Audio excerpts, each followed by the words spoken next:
Good morning, good afternoon, good evening, depending on your time zone and depending from where you are watching us from. This is Biafra Watchman TV. We are live and we are direct. We are here to bring you the gospel of redemption at your doorstep. If today is the first time of seeing our video or coming across our video, and you like the way we are propagating this gospel of Biafra, please subscribe. Subscribe, very important. Like and share, very important. I made a video, was talking, advising or telling Biafrans that we have to do what? We have to put our leaders on toes. We have to be gingering our leaders for them to know what? To know that they are accountable to us.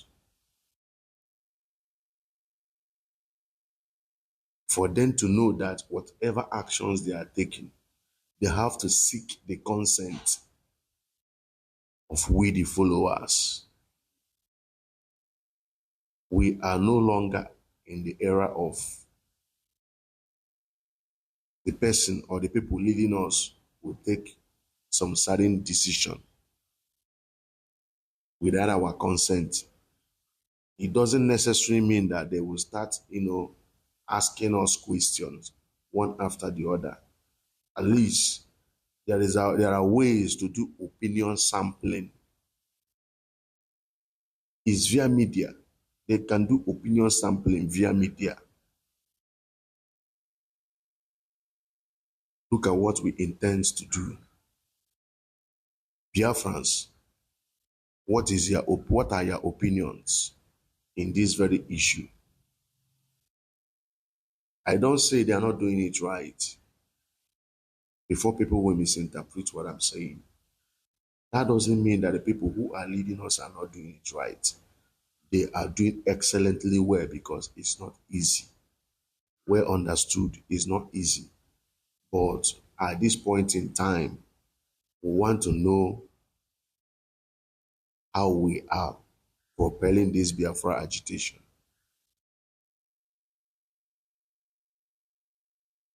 We Biafrans want us to be carried along.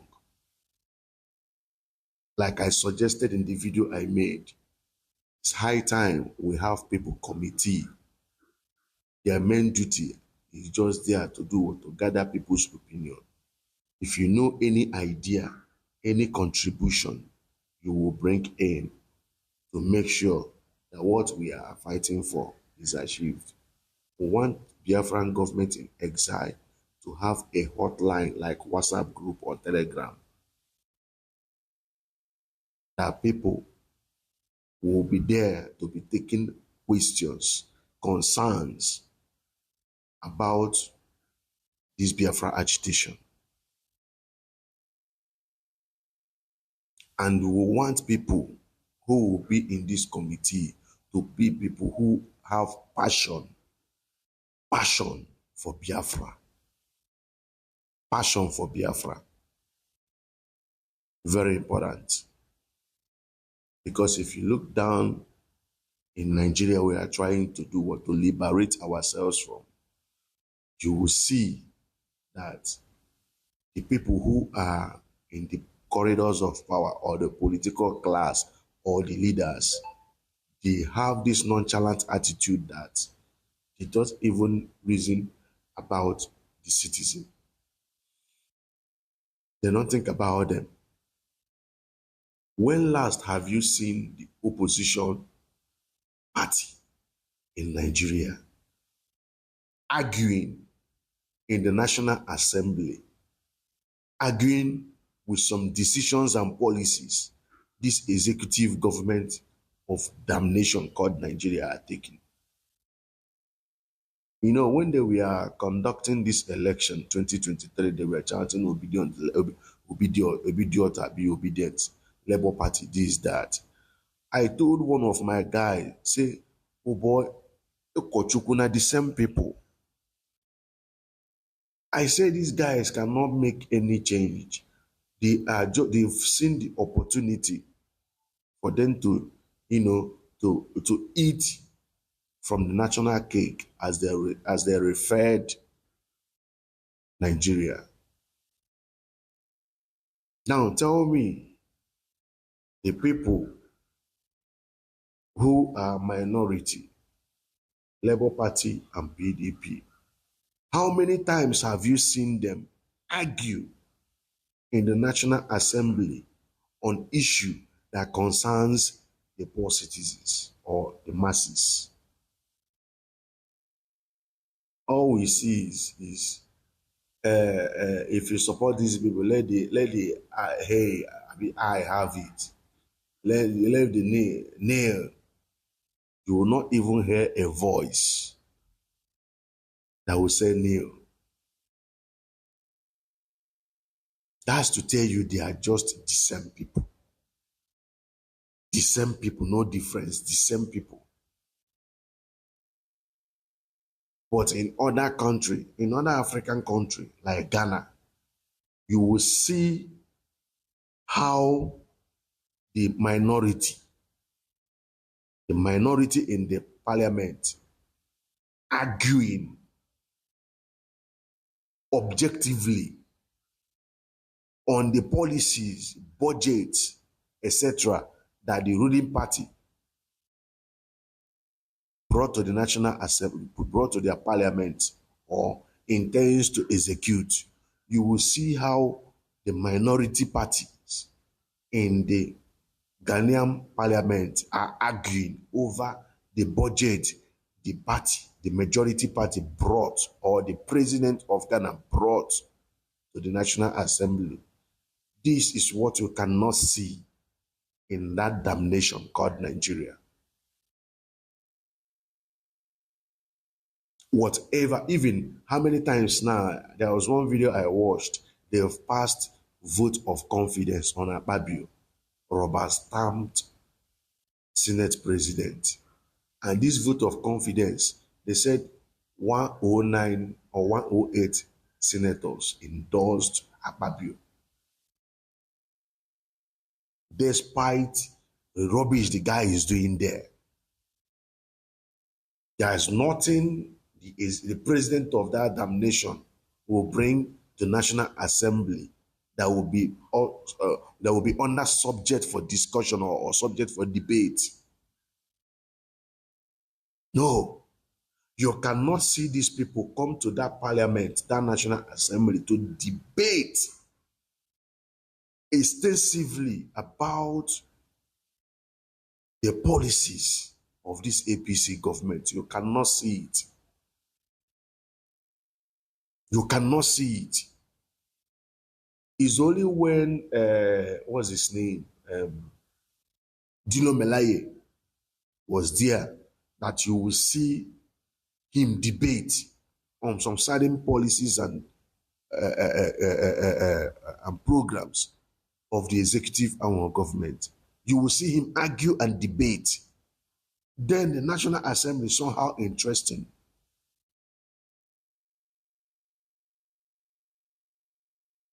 But these days, since the guy is no longer in National Assembly, man, what we are seeing there is whatever they just bring there, they will approve it to the executive or the president. You can never see them come to that National Assembly. I'm talking about the minority. You can never see them come to National Assembly, stand on their feet, stood their ground to argue some of the policies of APC government. You cannot see it. Never. Cannot.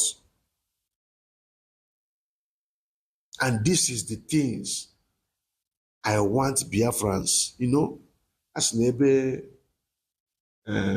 nwa enweghị nne na nna, ebe a na-adụ onye nwere nne na nna ọdụ ka ọ na-learn lesson.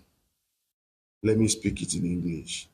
Any child that doesn't have parents, the child that has parents, where they are giving the child advice, is where the one that doesn't have parents learn. That's where the one that doesn't have parents learn. I don't want us to bring this Nigerian mentality to Biafra. Let's start from now to put our leaders, people who are in the helm of affairs in this government in exile. Let's put their legs, let's put their toes, at least. Oh my God, I wish you guys will understand what I'm saying.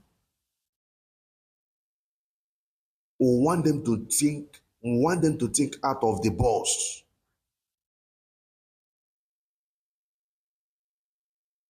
We Biafrans want them to know that or at this particular point in time, all we want is results. All we want is results. I want us to make them know that we are now a government, that we can hold them accountable at any given time. It's no longer business as usual.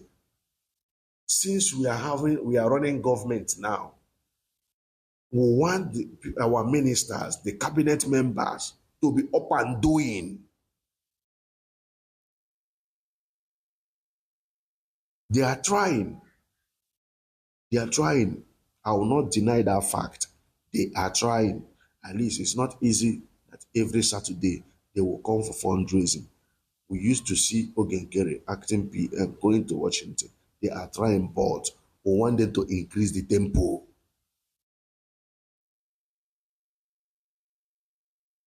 We want them to increase the tempo.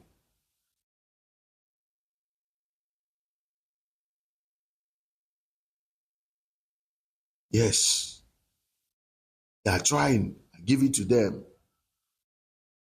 But we are now in a government. All we want is deliver. I want them to be assuring us that this government in exile, these cabinet members, these ministers, Biafrans, I want them to give us their words. I want them to give us their words that this government in exile, we must deliver. No matter all odds, we must deliver. Yes.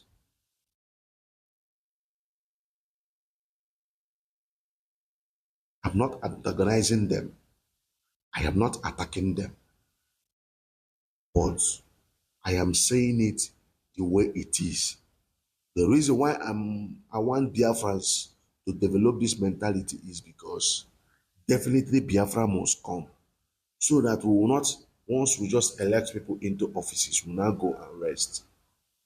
No. Elect people into an office, we have to follow them up to make sure that they are delivering. Now they deliver. If you are into transportation, you must make sure that that's your area of specialization, that's your ministry, that you are delivering. You need deliver.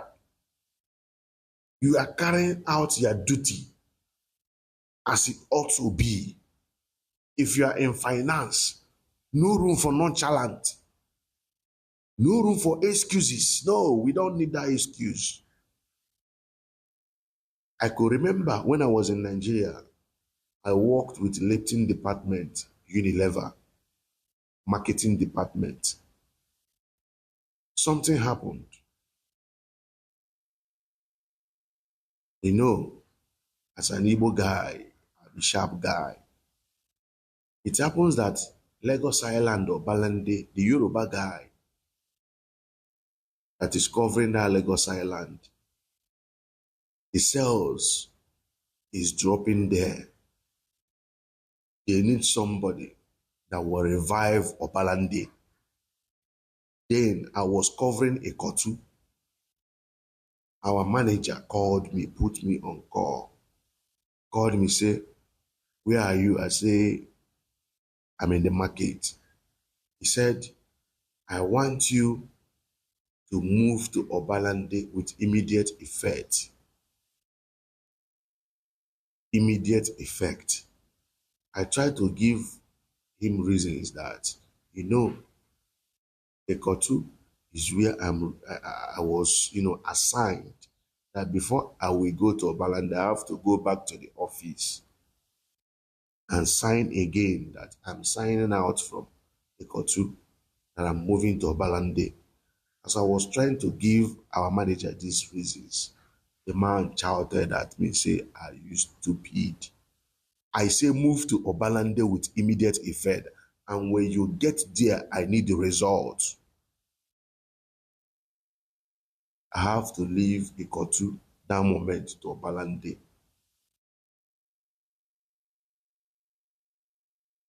Then we used to have what's it called? Every Friday they will, educate us on on techniques in marketing. There's one word they normally, taught us, which is no excuses. If you know what you can do, if you can think out of the box to deliver, you have to do it. No excuses. So giving excuses that there is customers are not coming, this one is not happening, this one is not happening, man, they don't entertain it. All they need is deliver. It will make you to think out of the box. It will make you to, on your own, you will devise a strategy to make sales. This is what I learned. And I deliver. When I go there as an Igbo guy, I deliver as up. I deliver. Later, they returned me back to Kotu again because the person that took over from me wasn't, delivering. They returned me back. So why I'm saying this thing is this. People who are in government in exile, we Biafrans now, we want to start a campaign that we are now in a government. We want you guys to think out of the box. We want you guys to give us your words. We want you guys to make sure we deliver. You guys deliver. Yes. We want you guys to deliver. Yes, you guys are credible. Very, very credible. Especially the media. Sonny heading the media. In fact, I give it to you. Top notch. You are doing great. Dissenting with Chamaka Jere, you guys are doing great. Acting PM, you guys are doing great. But Biafra is sacrosanct. We are now running government. Whatever you guys can do to make sure you guys deliver, wanna do them. Very important. In this video here, you will watch South Africa Parliament. You will see how Julius Malema hold the ruling party. You will see how EFF is, as in, how will I put it now? They hold the ruling party, ANC. They make sure that they put them on toes, that each time they have cities, they will be thinking, who know the one where EFF will carry come today? Who knows the one they will carry come today? I want Biafrans to develop this mindset. Man, we have to change the way we are reasoning. If this Biafra we are looking for, if this Biafra we are paying ultimate price, if this Biafra that people are buying will be that beacon of hope for Africa, we have to start now. We have to start now. Now, We have to start now.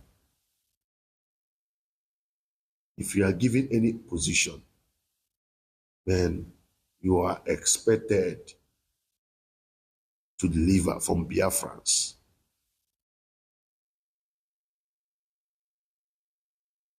The time of hanky-panky is over. If truly we want this Biafra, the time of paddy-paddy is over. If truly we want this Biafra, it's over. You will watch them. This is how I want Biafra Parliament to be. Or whatever they may debate, at the end of the day, they will now come to what? A compromise that will benefit the masses.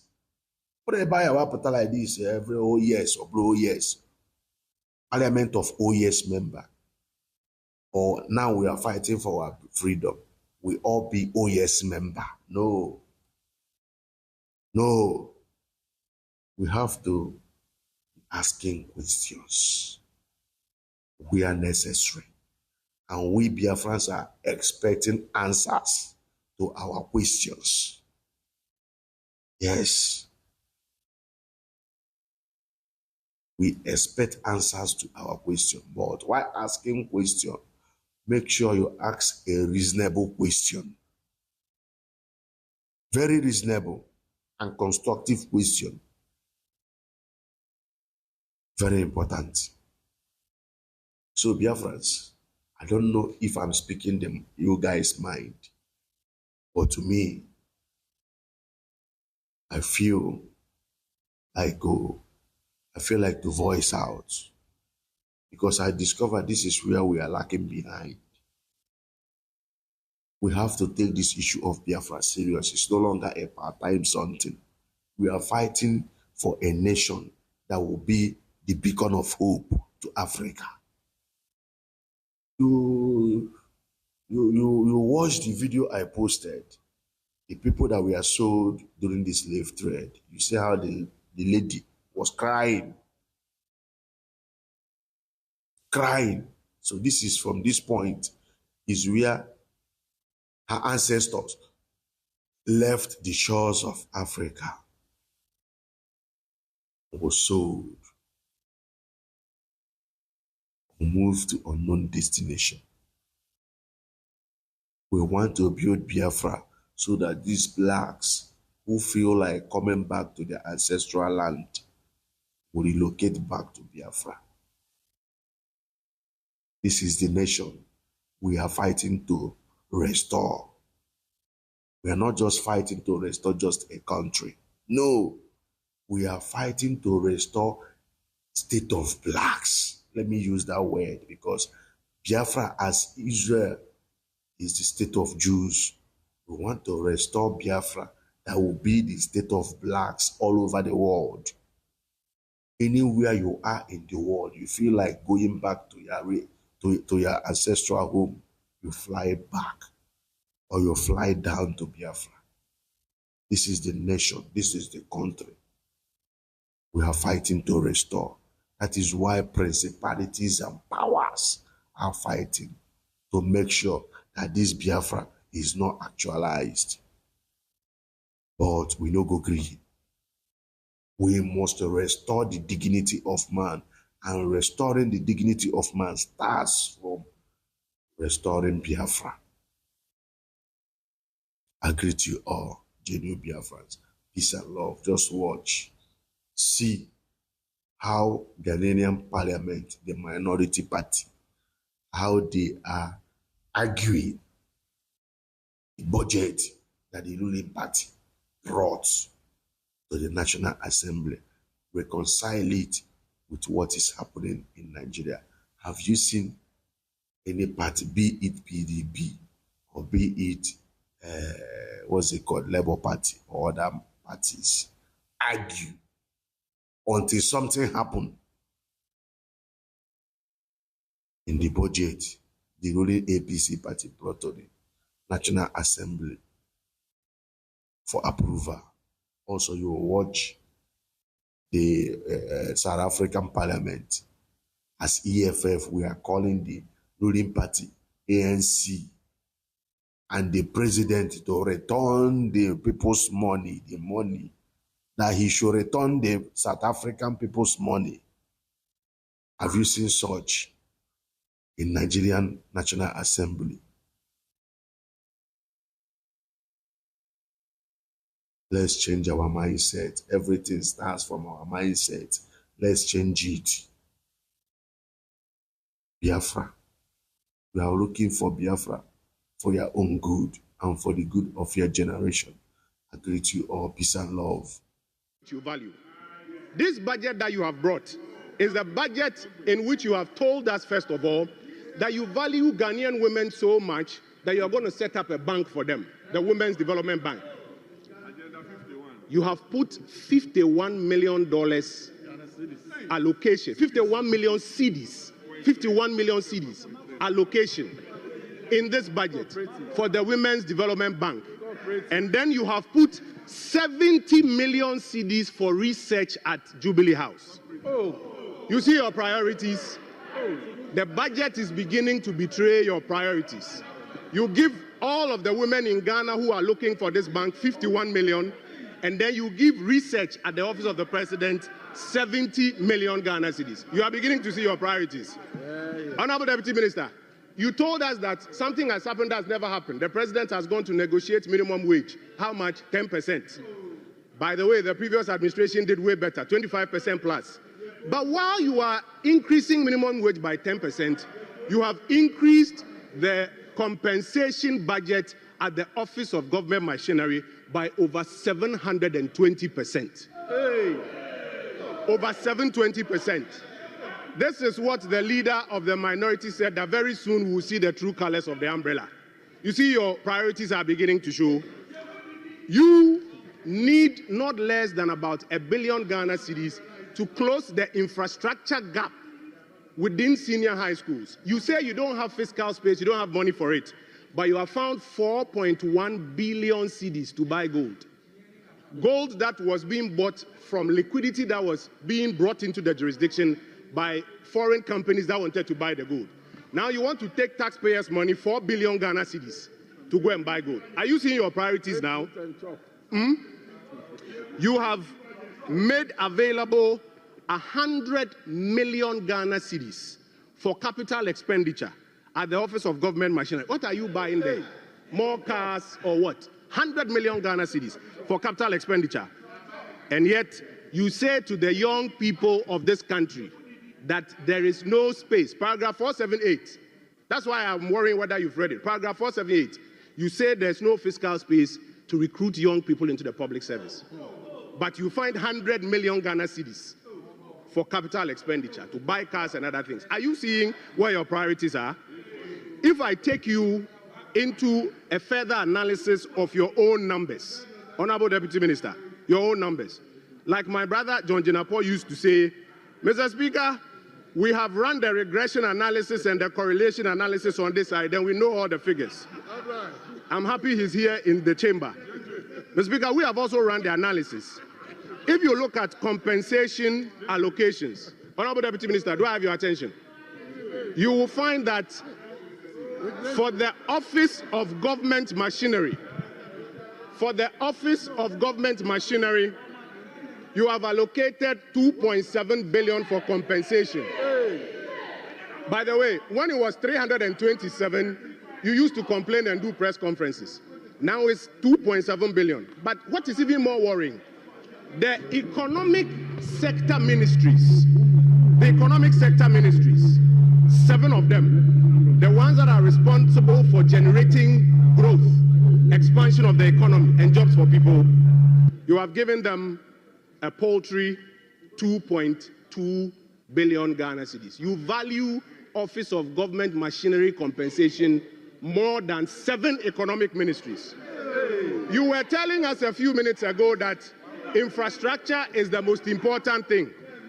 While you have made available 2.7 billion cedis for compensation at the Office of Government Machinery, Honorable Deputy Minister, if you check your budget, the numbers, do you know how much you have given for compensation for the infrastructure sector ministries? A paltry 700 million Ghana cedis. an incorrigible man, rotten to the core. And that has been found by the Constitutional Court. And this story that Honorable Malema.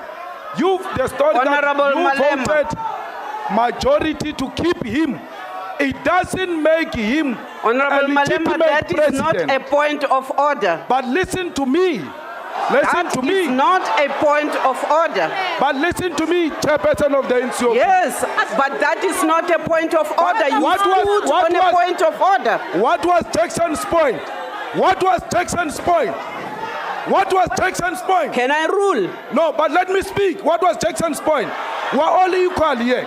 We're all equal here. Jackson did not rise on any Chairperson, point in the rules. point of order. I'm following in what he did. Point of order. So I'm saying the fact that majority Point of voted order, Chairperson. against the Constitutional Court decision, it doesn't make the majority right. You voted against Point of the order. Nkandla report, which was declared by the Constitutional Court that you were in breach of the Constitution by voting against the Nkandla report. You are repeating the same mistake.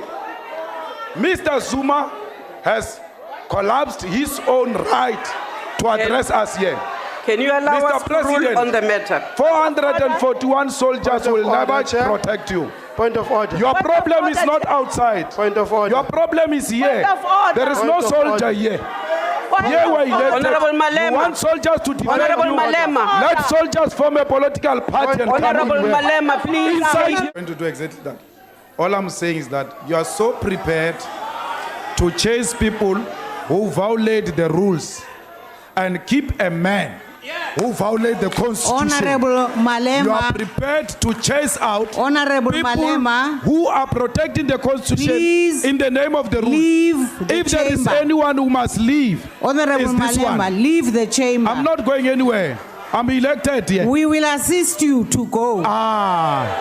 Wait. We will assist Let me you to tell go. you. Wait. Because what one thing exactly we would like you to assist That's us. what. You. That's You, exactly Speaker, what it will be made very you nice. not to be a candidate of the Women's League. Exactly that. Your conduct has failed you to be a candidate for president because you are irrational. China is the most misunderstood country in the world. Some say it's an authoritarian state in which people have no say in their lives. But in fact, China's people-centered governance broadly involves people from all groups in the decision-making and the policy-making process. The meeting I'm going to attend today is the best example to explain how that works. The people you see now are the almost 3,000 deputies to China's National People's Congress, the highest organ of state power. These deputies shape China because they have the power to legislate, appoint, and remove officials, make decisions on matters of national development, and supervise. They come from every ethnic group, every sector, and every province and region to make sure everyone in the country can be represented at the national level. Well, hi everyone. My name is Nick Chen. I'm a Hong Kong deputy to the National People's Congress. 我是佤族、老虎族，我是彝族。 Every March, they gather here in Beijing to have a week-long meeting to make yearly plans for this country. And some of you may wonder, can these nearly 3,000 deputies really represent a whole country with a 1.4 billion population? Well, you know what? Before the National People's Congresses at a township, county, city, provincial levels were already held to make sure motions and advice could be raised from bottom to top. Last year, around 5,000 pieces of advice from deputies and delegations were adopted, and 2,000 relevant policies and regulations were introduced. In fact, most of the deputies to all levels of People's Congresses come from the grassroots and have close connections with the people, so they can solicit and submit people's suggestions and advice through various forms and channels. This domestic meeting is attracting more and more international attention every year, with diplomats and foreign correspondents in attendance too. That's because China's policy now have an impact globally, especially those on the economic front, as well as those on technology and innovation and foreign policy. This year, all eyes are on China's plans for macro control policy and economic reform. How it will boost the consumption and investments, how it will continue to open up and attract foreign investment, and China's dedication to continue to revitalize the rural regions. As a reporter in China, I will try my best to bring you information. Does China have democracy? Many people equate democracy with the direct election of government leaders and then jump to a conclusion. Just hold your horses, please. Think about it. Why do we need democracy? What are the meanings and values of democracy? For me, the answer is very simple. That is for a better life. So if every vote is cast for a party that is beholden to vested interest, if the leaders you elect are just sophisticated self-serving people who offer only empty rhetoric, if your democracy doesn't actually help people live better lives, then your democracy is nothing more than an empty shell. Yes, indeed, China does not have that type of democracy. China has the real democracy.